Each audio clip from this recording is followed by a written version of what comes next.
नमस्कार। आकाशवाणी से समाचार प्रभात के साथ मैं फरहत नाज।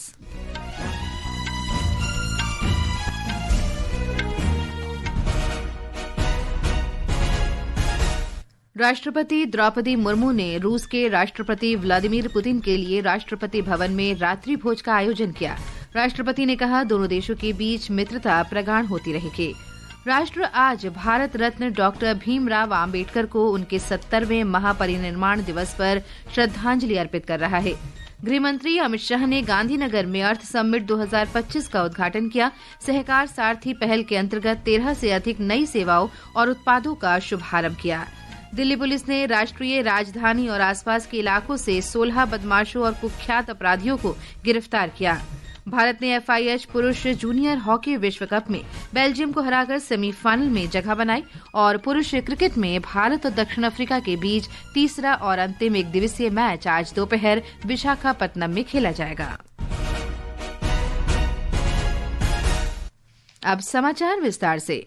राष्ट्रपति द्रौपदी मुर्मू ने कल रूस के राष्ट्रपति व्लादिमीर पुतिन के सम्मान में रात्रि भोज का आयोजन किया। इस अवसर पर राष्ट्रपति मुर्मू ने कहा कि श्री पुतिन की ये यात्रा दोनों देशों के बीच रणनीतिक संबंधों में महत्वपूर्ण है, क्योंकि इस वर्ष भारत रूस रणनीतिक भागीदारी के 25 वर्ष पूरे हो रहे हैं। ये अवसर हमारे लिए विशेष महत्व रखता है, क्योंकि हम भारत रूस स्ट्रेटेजिक पार्टनरशिप 25वीं वर्षगांठ मना रहे हैं। एक ऐसी साझेदारी जिसकी नींव अक्टूबर 2000 में महामहिम राष्ट्रपति पुतिन की भारत यात्रा के दौरान पड़ी थी और जिसे वर्ष 2010 में special and privilege strategic partnership के स्तर तक उन्नत किया गया। राष्ट्रपति मुर्मू ने भारत रूस विशेष और विशेषाधिकार प्राप्त रणनीतिक साझेदारी के लिए राष्ट्रपति पुतिन के समर्थन और व्यक्तिगत प्रतिबद्धता की सराहना की। राष्ट्रपति ने कहा कि ये साझेदारी शांति, स्थिरता और पारस्परिक सामाजिक, आर्थिक और तकनीकी प्रगति के प्रति साझा प्रतिबद्धता पर आधारित है। राष्ट्रपति पुतिन और राष्ट्रपति मुर्मू ने विश्वास व्यक्त किया कि दोनों देशों के बीच अटूट मित्रता है और ये अधिक प्रगाढ़ होती रहेगी। भारत और रूस ने रक्षा, व्यापार, अर्थव्यवस्था, स्वास्थ्य सेवा, शिक्षा, संस्कृति और मीडिया से जुड़े क्षेत्रों में 16 समझौते किए हैं। नई दिल्ली में 23वें भारत रूस वार्षिक शिखर सम्मेलन में प्रधानमंत्री नरेंद्र मोदी और रूस के राष्ट्रपति व्लादिमीर पुतिन की उपस्थिति में ये समझौते हुए। इसके बाद संयुक्त संवाददाता सम्मेलन में श्री मोदी ने विश्वास व्यक्त किया कि भारत रूस मैत्री वैश्विक चुनौतियों का सामना करने की शक्ति प्रदान करेगी। प्रधानमंत्री ने कहा कि दोनों देशों ने आतंकवाद का मुकाबला करने की प्रतिबद्धता और संयुक्त राष्ट्र द्वारा सूचीबद्ध आतंकवादी गुटों के खिलाफ कार्रवाई का आह्वान किया। प्रधानमंत्री मोदी और राष्ट्रपति पुतिन भारत रूस व्यापार मंच में भी शामिल हुए। श्री मोदी ने विश्वास व्यक्त किया कि भारत सुधार, प्रदर्शन और परिवर्तन की नीति पर दृढ़ता से चलते हुए दुनिया की तीसरी सबसे बड़ी अर्थव्यवस्था बनने की ओर अग्रसर है। उन्होंने कहा कि व्यापार हो या कूटनीति, किसी भी साझेदारी की नींव आपसी विश्वास है। आज भारत और रूस को इनोवेशन, को प्रोडक्शन और को क्रिएशन की नई यात्रा पर साथ चल रहे हैं। हमारा लक्ष्य आपसी व्यापार बढ़ाने तक सीमित नहीं है। हम पूरी मानवता की भलाई सुनिश्चित करना चाहते हैं। इसके लिए ग्लोबल चैलेंज का स्थायी समाधान तैयार करना है। भारत इस यात्रा में रूस के साथ कंधे से कंधा मिलाकर चलने के लिए पूरी तरह से तैयार है। रूस के राष्ट्रपति व्लादिमीर पुतिन भारत यात्रा संपन्न होने के बाद कल रात पालम हवाई अड्डे से रूस के लिए रवाना हो गए। विदेश मंत्री डॉक्टर सुब्रमण्यम जयशंकर ने उन्हें विदाई दी। गृह और सहकारिता मंत्री अमित शाह आज गुजरात में बनास डेयरी में सहकारिता मंत्रालय की संसदीय सलाहकार समिति की तीसरी बैठक की अध्यक्षता करेंगे। श्री शाह गुजरात की 3 दिन की यात्रा पर हैं। वे सनादर में बनास डेयरी के जैव, CNG और उर्वरक संयंत्र का भी उद्घाटन करेंगे और अत्याधुनिक 150 TPD मिल्क पाउडर और बेबी फूड संयंत्र का शिलान्यास करेंगे। एक रिपोर्ट। केंद्रीय मंत्री अमित शाह की अध्यक्षता में सहकारिता मंत्रालय की संसदीय सलाहकार समिति डेयरी विकास, चक्रीय अर्थव्यवस्था, कृषि मूल्य संवर्धन, पशुधन उत्पादकता, जल संरक्षण और ग्रामीण सहकारिता को मजबूत करने के क्षेत्र में बनास डेयरी द्वारा की गई व्यापक पहलों की प्रगति की समीक्षा करेगी। दिन के दौरान श्री शाह सनादर में बनास डेयरी की विभिन्न सुविधाओं का दौरा करेंगे। वे अगरतला में नवनिर्मित बायो CNG और उर्वरक संयंत्र का भी दौरा करेंगे। यह एक ऐसी पहल है जो किसानों की आय को बढ़ावा देगी और स्वच्छ स्वच्छ ऊर्जा उत्पादन में भी योगदान देगी। श्री शाह अगथला में महिला दुग्ध उत्पादकों के साथ भी बातचीत करेंगे। वे रैया में जर्म ट्रांसप्लांट लैब में बनास डेयरी की पशुधन पहलों की भी समीक्षा करेंगे और बाद में पालनपुर में बनास डेयरी के ऑयल मिल और आटा और संयंत्र का भी दौरा करेंगे। अपर्णा खूंट, आकाशवाणी समाचार, अहमदाबाद।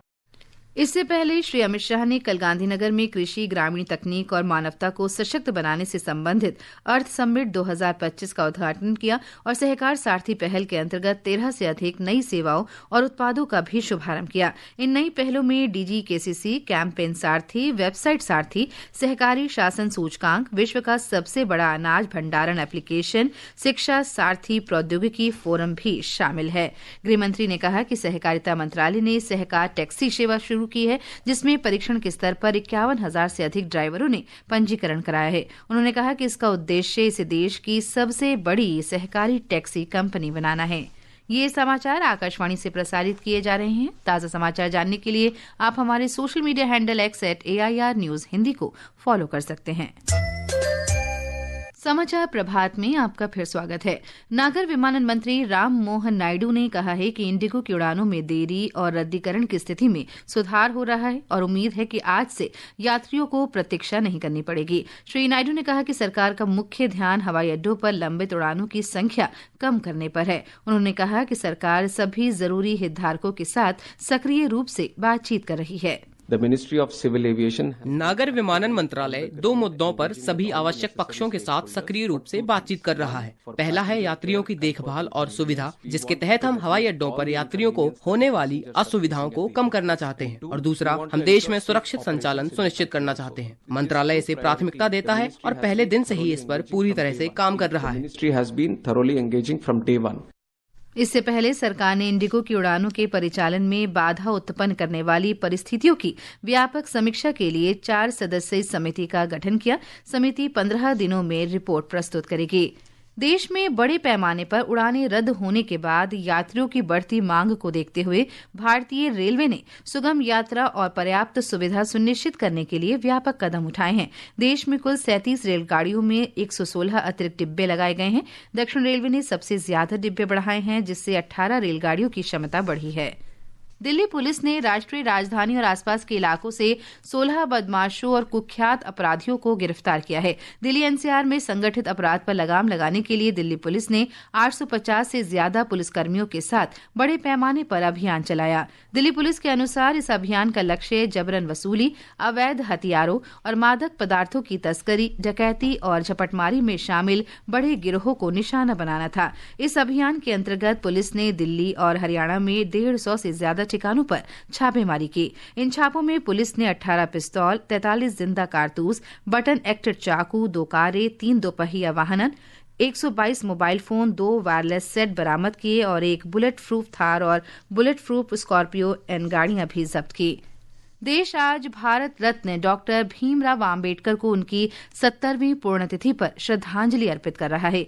ये दिन महापरिनिर्वाण दिवस के रूप में मनाया जाता है। डॉक्टर आम्बेडकर भारतीय संविधान के मुख्य निर्माता थे। इस अवसर पर देश भर में आज कई कार्यक्रम आयोजित किए जा रहे हैं। एक रिपोर्ट। आज भारत की संवैधानिक आत्मा को आकार देने वाले व्यक्ति डॉक्टर BR अम्बेडकर का 70वां महापरिनिर्वाण दिवस है। सामाजिक न्याय और अधिकारिता मंत्रालय के तहत डॉक्टर अम्बेडकर फाउंडेशन द्वारा हर साल महापरिनिर्वाण दिवस मनाया जाता है। ये स्मरणोत्सव डॉक्टर अम्बेडकर की स्मृति का सम्मान करता है, जो कि एक दूरदर्शी समाज सुधारक, न्यायविद और राजनेता थे। राष्ट्रपति द्रौपदी मुर्मू, उपराष्ट्रपति CP राधाकृष्णन, प्रधानमंत्री नरेंद्र मोदी, लोकसभा अध्यक्ष ओम बिरला सहित अन्य लोग आज सुबह नई दिल्ली में संसद भवन परिसर में प्रेरणा स्थल पर बाबा साहेब अम्बेडकर को पुष्पांजलि अर्पित करेंगे। संसद भवन लॉन में डॉक्टर अम्बेडकर की आत्मगत प्रतिमा के चरणों में अपनी श्रद्धा अर्पित करने के लिए पूरा कार्यक्रम जनता के लिए खुला रहेगा। सामाजिक न्याय, समानता और लोकतंत्र पर डॉक्टर अम्बेडकर के विचार आज भी पीढ़ियों और वर्तमान सरकार को प्रेरित करते हैं। शिवांग मिश्रा, आकाशवाणी समाचार, दिल्ली। छत्तीसगढ़ में मतदाता सूची के विशेष गहन पुनरीक्षण SIR के अंतर्गत अब तक 2,80,46,000 से अधिक गणना प्रपत्रों का डिजिटीकरण किया जा चुका है। ब्यौरा हमारे संवाददाता से। छत्तीसगढ़ में SIR का कार्य जोर शोर से जारी है। राज्य के आदिवासी बहुल बस्तर संभाग के भौगोलिक रूप से दुर्गम इलाकों में भी बूथ लेवल अधिकारी मतदाताओं तक पहुंचने के लिए हर संभव प्रयास कर रहे हैं। बीजापुर जिले के उप निर्वाचन अधिकारी NR गवेल ने बताया कि इंद्रावती नदी के दूसरी ओर घने वन वाले क्षेत्रों में पहुंचने के लिए BLO की टीमों को नाव और स्टीमर भी उपलब्ध कराए गए हैं। बीजापुर जिले के अंतर्गत लगभग 10 मतदान केंद्र हैं, जिसमें लगभग 20-22 हजार के आसपास मतदाता हैं। तो उनका भी FIR का कार्य बहुत अच्छे से चल रहा है। BLOs की सहायता के लिए टीम भी लगाई गई है, स्टीमर्स की व्यवस्था की गई है। नदी के उस तरफ जो घने जंगल हैं, वहाँ पे हमारे BLOs निरंतर जा रहे हैं। राज्य के मुख्य निर्वाचन पदाधिकारी यशवंत कुमार ने SIR अभियान में उत्कृष्ट कार्य करने वाले BLO को पुरस्कृत करने की भी घोषणा की है। विकल्प शुक्ला, आकाशवाणी समाचार, रायपुर। उपराष्ट्रपति CP राधाकृष्णन आज पदभार ग्रहण करने के बाद पहली बार गुजरात जाएंगे। इस दौरान उपराष्ट्रपति एकता नगर स्थित स्टैच्यू ऑफ यूनिटी में सरदार वल्लभ भाई पटेल की 150वीं जयंती समारोह के समापन समारोह में मुख्य अतिथि के रूप में भाग लेंगे। भारत और दक्षिण अफ्रीका के बीच तीसरा और अंतिम एकदिवसीय क्रिकेट मुकाबला आज विशाखापत्तनम में खेला जाएगा। मैच दोपहर 1:30 बजे शुरू होगा। दोनों टीम श्रृंखला में 1-1 की बराबरी पर है। ऐसे में ये मुकाबला श्रृंखला के विजेता का फैसला करेगा। चेन्नई में हॉकी जूनियर विश्व कप में भारत ने क्वार्टर फाइनल मुकाबले में बेल्जियम को हराकर सेमीफाइनल में जगह बना ली है। दोनों टीमें खेल समाप्त होने तक 2-2 गोल से बराबर थीं, जिसके बाद भारतीय टीम ने पेनल्टी शूटआउट में 4-3 से जीत हासिल की। भारत कल सेमीफाइनल में 7 बार के विश्व कप विजेता जर्मनी से खेलेगा। मौसम विभाग ने हरियाणा, चंडीगढ़, दिल्ली, झारखंड, उड़ीसा और पंजाब में शीतलहर की संभावना व्यक्त की है। इस बीच दिल्ली NCR में आज सुबह वायु गुणवत्ता बेहद खराब श्रेणी में दर्ज की। केंद्रीय प्रदूषण नियंत्रण बोर्ड के अनुसार आज सुबह 7 बजे तक क्षेत्र का औसत वायु गुणवत्ता सूचकांक 333 दर्ज किया गया। ये समाचार हमारी वेबसाइट www.newsonair.gov.in और हमारे news on AIR mobile app पर भी उपलब्ध हैं। और अब आज के समाचार पत्रों की सुर्खियों के साथ हैं प्रियंका अरोड़ा। धन्यवाद फरहत। प्रधानमंत्री नरेंद्र मोदी और रूस के राष्ट्रपति व्लादिमीर पुतिन की द्विपक्षीय वार्ता से जुड़ी खबर आज सभी समाचार पत्रों की सुर्खी है। जनसत्ता लिखता है, आतंकवाद के खिलाफ एकजुट भारत और रूस। देशबंधु ने प्रधानमंत्री मोदी के शब्द प्रकाशित किए हैं, ध्रुव तारे जैसी भारत रूस दोस्ती। इंडिगो की देश भर में 1000 उड़ानें रद्द, यात्री रहे परेशान। अमर उजाला की सुर्खी है। पत्र लिखता है, दिल्ली, चेन्नई और बेंगलुरु में सबसे ज्यादा अफरा तफरी। 5 से 15 दिसंबर के बीच रद्द टिकटों पर मिलेगा पूरा रिफंड। हिंदुस्तान ने मुसीबत शीर्षक से खबर प्रकाशित की है, इंडिगो जमी तो किराया आसमान पर। घरेलू उड़ानों का टिकट 4 गुना महंगा। धरती की जन्नत में दिल्ली सा हाल। जम्मू कश्मीर में पहली बार AQI 288 पर। दैनिक भास्कर ने डल झील के ऊपर स्मॉग की तस्वीर के साथ ही खबर प्रकाशित की है।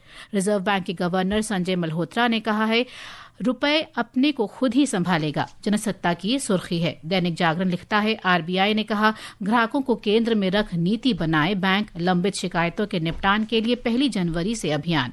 लैक्मे को टॉप ब्रांड में शुमार करने वाली सिमोन टाटा नहीं रही। नवभारत टाइम्स सहित कई अखबारों ने ये खबर सचित्र दी है। धन्यवाद प्रियंका। और अंत में मुख्य समाचार एक बार फिर।